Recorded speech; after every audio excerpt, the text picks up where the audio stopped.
Good morning students.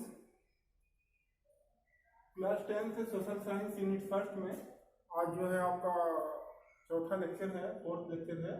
इसके पहले 3 lecture आपके बताया गया था आपको नेशनलिज्म इन इंडिया चैप्टर 3 में। इसमें आपको जो है इसके पहले 3 लेक्चर के द्वारा आपको जो है रोलैक्ट एक्ट के बारे में और जो है सत्याग्रह के बारे में आपको जो है अध्ययन कराया गया था। आज हम पुनः चैप्टर 3 में फोर्थ लेक्चर के माध्यम से आपको असहयोग के बारे में बताएंगे कि गांधी जी ने क्यों असहयोग को चुना, या गांधी जी के अनुसार असहयोग का अर्थ क्या है या आशय क्या है, और असहयोग का तरीका क्या गांधी जी ने चुना। तो अपनी प्रसिद्ध पुस्तक द हिंद स्वराज में 1909 में महात्मा गांधी एक पुस्तक लिखी द हिंद स्वराज। तो उसमें गांधी जी ने कहा था कि भारत में ब्रिटिश शासन भारतीयों के सहयोग से ही स्थापित हुआ था। यानी भारत में अगर भारत के लोग सहयोग ना किए होते तो ब्रिटिश शासन या सत्ता स्थापित नहीं हो पाती। यह शासन इसी सहयोग के कारण चल पा रहा था, क्योंकि भारत के लोग सहयोग कर रहे थे, इसीलिए शासन चल पा रहा था। अगर भारत के लोग असहयोग किए होते अंग्रेजों का तो शासन शायद ना चल पाता। इसलिए भारतीय लोग अंग्रेजों के को दिया जाने वाला सहयोग, अपना सहयोग वापस ले लें। यानी जो भारत के लोग अंग्रेजों का शासन में सहयोग कर रहे थे, अगर भारत के लोग वह सहयोग अपना वापस ले लें तो अंग्रेजों को असहयोग प्राप्त होगी और वो शासन नहीं चला पाएंगे और ब्रिटिश शासन ढह जाएगा, गिर जाएगा, स्वराज की स्थापना हो जाएगी। यानी अपने राज्य की स्थापना हो जाएगी, स्वयं का राज्य हो जाएगा। असहयोग का यह विचार एक आंदोलन का रूप किस प्रकार से ले, असहयोग का जो यह विचार गांधी जी ने दिया एक आंदोलन का किस तरह से रूप ले, इस संबंध में गांधी जी ने सुझाव दिया था कि यह आंदोलन चरणबद्ध तरीके से आगे बढ़ाना चाहिए। सबसे पहले सरकार द्वारा दी गई जो पदवियां हैं हमारे देश के लोगों को, कुछ खास लोगों को अंग्रेज के लोग पदवी दिए थे, उसको वापस कर दे। जैसे इसी क्रम में रविन्द्रनाथ टैगोर ने अपनी सर की उपाधि वापस कर दी। इसी तरह बहुत से विद्वानों ने अपने जो है उपाधि वापस कर दी। और सरकारी नौकरियों, सेना, पुलिस, अदालतों और स्कूलों में विदेशी वस्तुओं का, जो विदेशी वस्तुएं हैं, सरकारी स्कूल हैं, सरकारी वस्त्र हैं, उनका जो है खुल करके विरोध करना चाहिए और इसे हमें नहीं लेना चाहिए। तो इस तरह से हम असहयोग करेंगे। अगर सरकार दमन का मार्ग अपनाती है, यानी सैनिकों से काम लेती है, तो व्यापक स्तर पर सविनय अवज्ञा आंदोलन भी शुरू कर देना चाहिए। तो इस तरह से गांधी जी ने अपने असहयोग का तरीका बताया और किस तरह से आंदोलन किया जाए इसके बारे में बताया। तो सबसे पहले असहयोग आंदोलन करने के लिए गांधी जी ने नागपुर में एक अधिवेशन बुलाया और असहयोग कार्यक्रम हेतु स्वीकृति लोगों से ली, कुछ नेताओं से ली, कुछ क्रांतिकारी लोगों से ली। असहयोग आंदोलन से संबंधित कार्यक्रमों और प्रस्ताव से कांग्रेस के कई नेता सशंकित थे, शंका उनके मन में थी। वे नवंबर 1920 में होने वाली विधायी परिषद हेतु होने वाले चुनावों का बहिष्कार करने से संबंधित प्रश्न पर असमंजस्य स्थिति में थे। नेताओं में तमाम आपस में विवाद भी बना रहता था, विवाद की स्थिति बनी रहती थी। यहाँ तक कि कुछ समय के लिए ऐसा भी प्रतीत हुआ कि इस आंदोलन के संबंध में जो विरोधी समर्थक हैं उनकी सहमति नहीं बन पाएगी। लेकिन अंत में दिसंबर 1920 में कानपुर के अधिवेशन में जो एक समझौता हो गया अपने लोगों से और असहयोग आंदोलन संबंधी जो विचार गांधी जी ने दिया उस पर सभी लोगों ने स्वीकृति प्रदान की।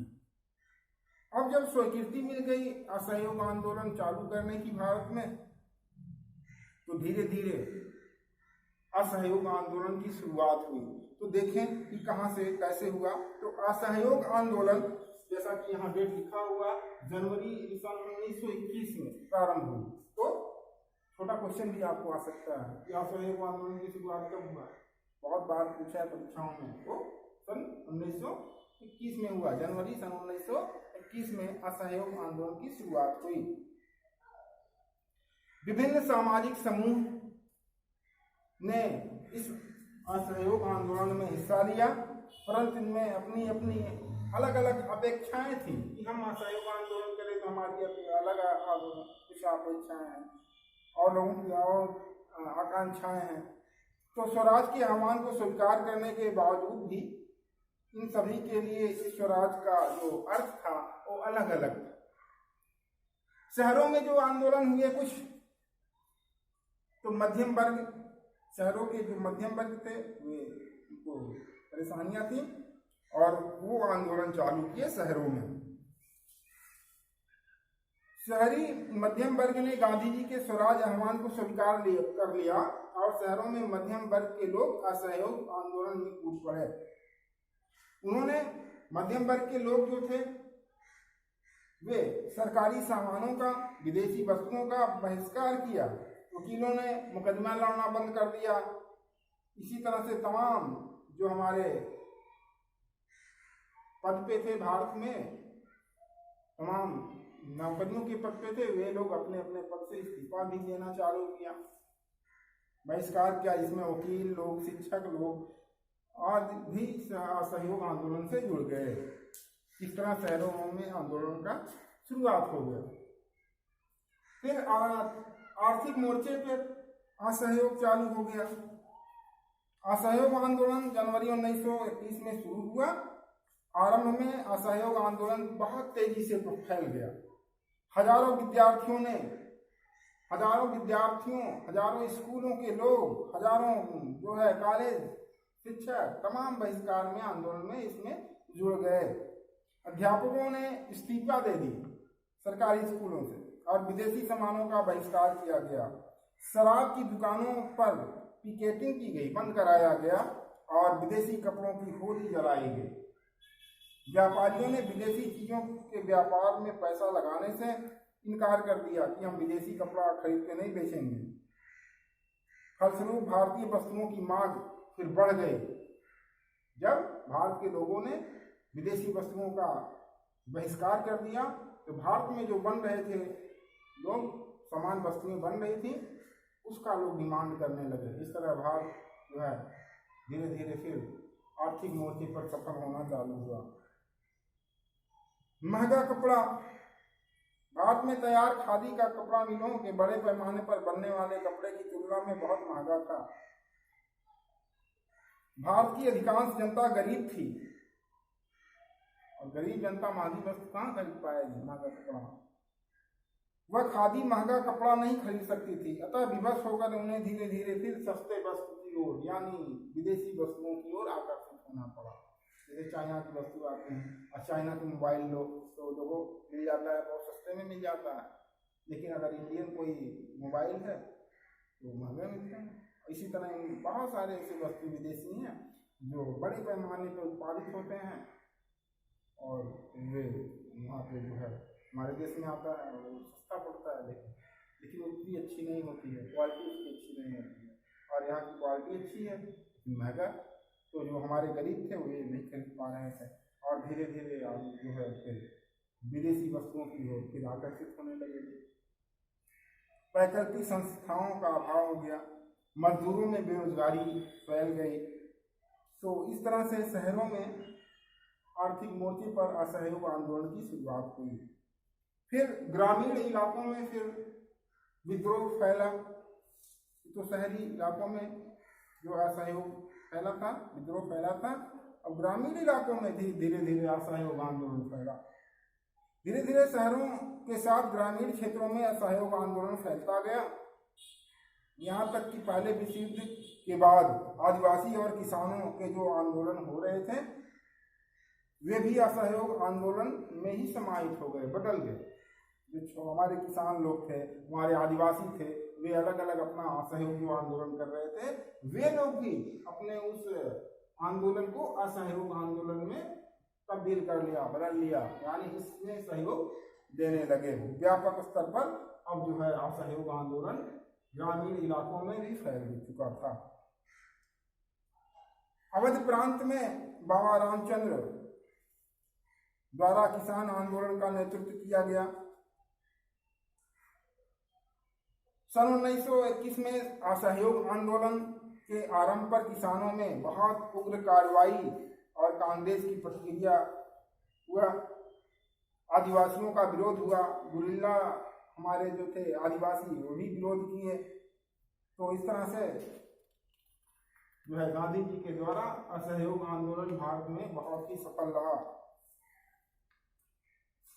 और फिर बागानों में भी स्वराज की मांग की गई, स्वराज की शुरुआत हुई। अपने राज्य स्वराज का मतलब होता है स्वयं का राज, यानी भारतीय लोग जो बागों में काम करते थे, बागानों में काम करते थे, वे लोग भी स्वराज की मांग करने लगे। इसमें खास करके असम के बागानों में जो मजदूर थे उनकी दशा को लेकर के उनका विरोध और सरकार के द्वारा उनका जो दमन किया जा रहा था उसको लेकर के